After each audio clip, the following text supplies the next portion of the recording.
Magandang umaga sa inyong lahat. At natapos na natin talakayin ang kasaysayan ng wika sa panahon ng mga Kastila. Ngayon ay atin namang tatalakayin ang kasaysayan ng wika sa panahon ng Rebolusyong Pilipino. At narito, bago ang lahat, atin muna alamin ang mga layunin. Una ay naunawaan ang mga konsepto, elementong kultural, kasaysayan at gamit ng wika sa lipunang Pilipino. Pangalawa, nasusuri ang kalikasan, gamit, mga kaganapang pinagdadaanan at pinagdadaanan ng wikang pambansa ng Pilipinas. Pangatlo, natitiyak ang mga sanhi at bunga ng mga pangyayaring may kaugnayan sa pag-unlad ng wikang pambansa. At ating kilalanin ng mga taong may malaking bahagi sa kasaysayan ng ating wika sa panahon ng Revolusyon.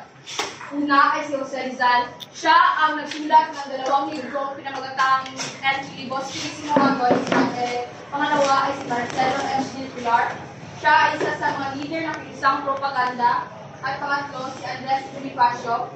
Siya ang nagtatag ng katipunan. At ang pang-apat ay si Emilio Aguinaldo. Siya ang kauna-unahang presidente ng Republika ng Pilipinas. At narito ang mga mahalagang pangyayari sa panahon ito.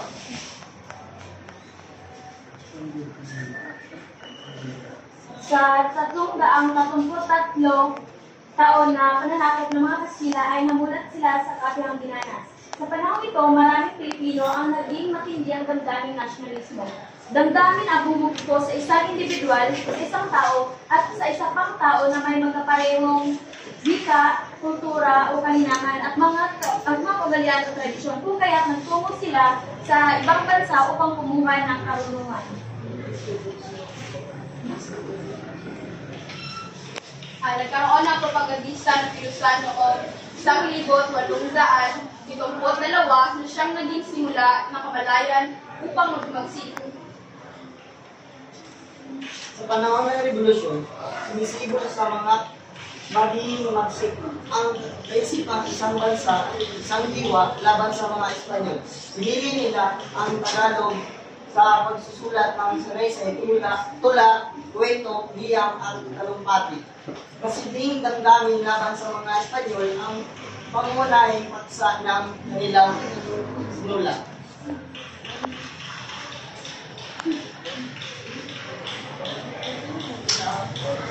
Si Jose Rizal ay naniwala na ang wika ay malaking bagay upang mapagbuklod ang kanyang kababayan.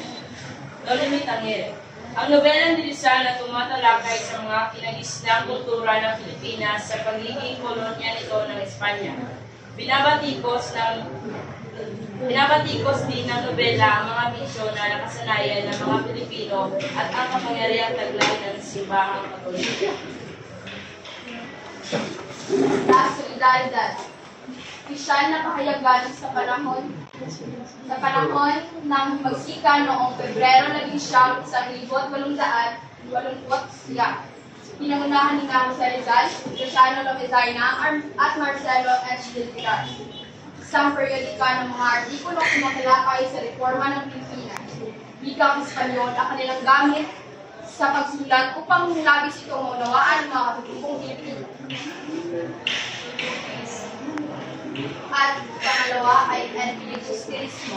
Ang pangalawang libro isinulat ni Dr. Jose Rizal. Inaalay ito sa 3 paring martir na lalong kilala sa bansa ng Nagong Borza, Mariano Gomez, Jose Burgos, at Jacinto Zamora. Konstitusyon ng Biak ng Bato noong 1877 ni Emilio Aguinaldo, kung saan ginawa opisyal ng wika ang Tagalog, ngunit walang sinasaad na ito ang magiging wikang pambansa ng Republika.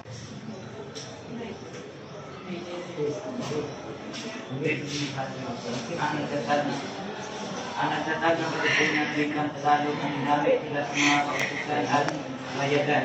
Ito ang unang hakbang sa pagtaguyod ng wika. Pinatatag ang unang republika o wika na kung saan sinasaad ng konstitusyonal na ang gamit ng wikang Tagalog ay opsyonal at hindi kapilitan. Sa mga kailangan lamang ng wikang Tagalog ito gagamitin. Upang mamayani ng mga edukado o ang mga edukado sa hindi ang tradisyonal ang naging pangunahing dahilan.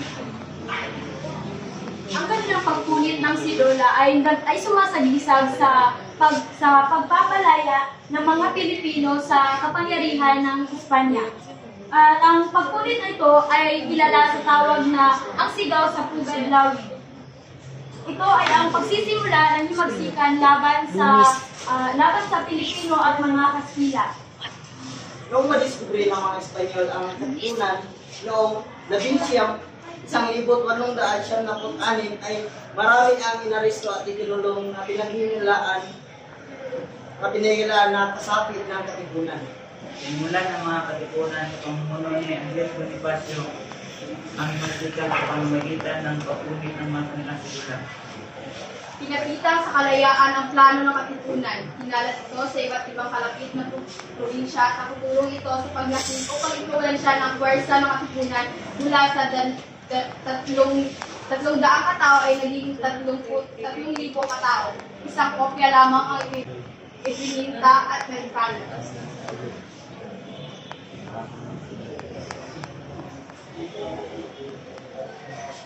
Unang Republika.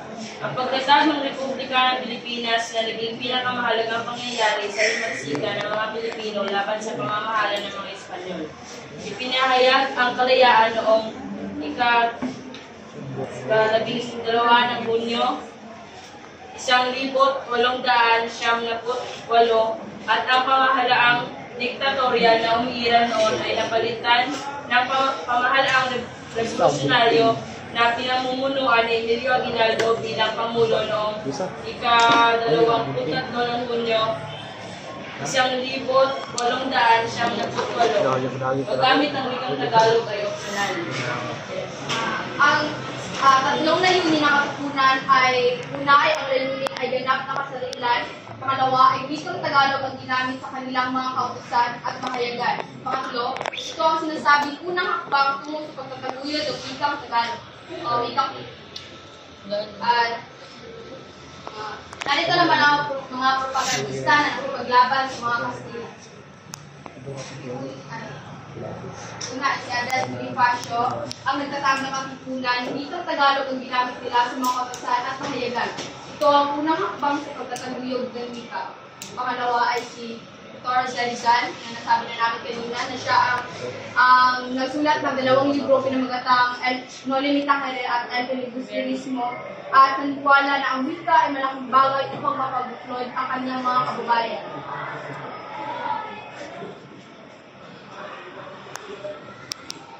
At ngayon ay kilalanin natin ang mga taong may malaking ambag sa pagtupad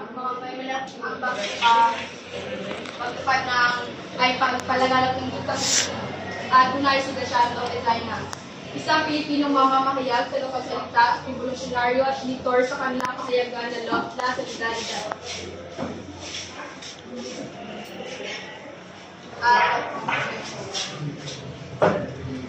At ang pangalawa ay si Antonio Luna. Siya ay isang Pilipinong farmaseutiko at humabad sa panahon ng revolusyon sa pamamagitan ng sulat, merong impresyon na inambag sa La Solidaridad. Sa kanyang edisyon na La Solidaridad, sinulat niya ang isang kwento na pinamagatang ang impresyon na nakitungo sa kaugalian ng mga Kastila at sa ilalim ito ng pangalang Tagailo.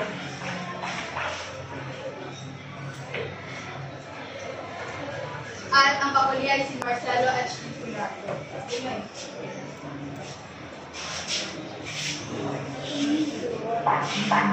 Mas mahusay na kilala bilang Tagalog ay isang Pilipinong manunulat, abogado at mamahayag din kilala kasama din si Rizal at Graciano Lopez ay kilala bilang isa sa mga teacher ng At ang isang propaganda ay isang pinsan sa Barcelona na 1,880 hanggang 1,870.